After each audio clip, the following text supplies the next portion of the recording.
ஸ்டாலினால் மறக்க முடியாத கலைஞரின் அட்வைஸ்.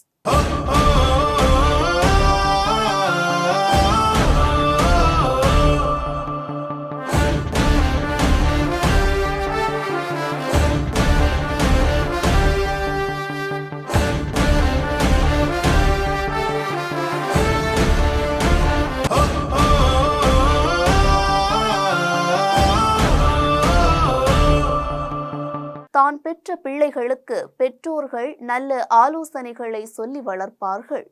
அதுபோன்று முதலமைச்சர் மு.க.ஸ்டாலினுக்கு அவரது தந்தை கலைஞர் சொன்ன ஆலோசனை குறித்து ஜெம் தொலைக்காட்சி இந்த செய்தியை உங்களுக்கு வழங்குகிறது. இது முதல்வர் ஸ்டாலின் பிறந்த நாளை ஒட்டி வெளியாகும் சிறப்பு செய்தியாகும். கடந்த 2023ஆம் ஆண்டு விழுப்புரம் மண்டல திமுக மாநாடு நடைபெற்றது. இந்த மாநாட்டிற்கு மு.க.ஸ்டாலின் தலைமை வகித்தார். அவர் தலைமை வகிக்கும் முதல் மாநாடு இதுதான். இந்த மாநாட்டில் பேசிய அனைவரும் ஸ்டாலினை புகழ்ந்து பேசினார்கள். கடைசியாக கலைஞர் மு.க.ஸ்டாலினுக்கு அறிவுரை சொல்லி பேசினார். அவர் பேசும்போது கூறியதாவது: நான் எனது 26வது வயதில் ஒரு மாநாட்டுக்கு தலைமை வகிக்கும் வாய்ப்பு கிடைத்தது. மு.க.ஸ்டாலினுக்கு அந்த வாய்ப்பு 50வது வயதில்தான் கிடைத்திருக்கிறது. இவ்வளவு தாமதமாக கிடைப்பதற்கு காரணம் எதுவும் அவசரமாக விரைவாக கிடைப்பதை விட தாமதமாக கிடைத்தால்தான் அதற்கு வலிமை அதிகம்.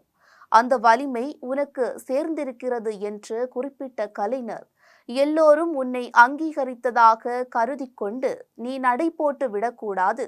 எங்கிருந்து உனக்கு அங்கீகாரம் கிடைக்கவில்லையோ அதை தெரிந்து கொண்டு அங்கும் அதிகாரத்தை பெற வேண்டும் என கடைசியாக கலைஞர் மு.க.ஸ்டாலினுக்கு அறிவுரை சொல்லி பேசினார்.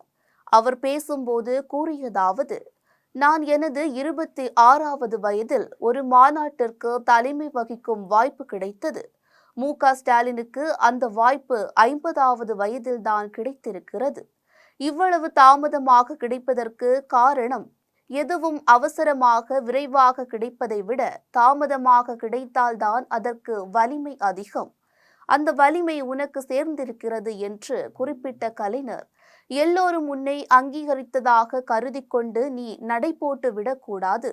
எங்கிருந்து உனக்கு அங்கீகாரம் கிடைக்கவில்லையோ அதை தெரிந்து கொண்டு அங்கும் அதிகாரத்தை பெற வேண்டும். அதற்கான அணுகுமுறையை நீ கற்றுக்கொள்ள வேண்டும் என்று கூறினார். கலைஞர் கூறிய இந்த அறிவுரை என் இதயத்தில் கல்வெட்டாக எழுதி வைத்திருக்கிற அரசியல் பாடம் என்று மு.க.ஸ்டாலின் குறிப்பிட்டுள்ளார்.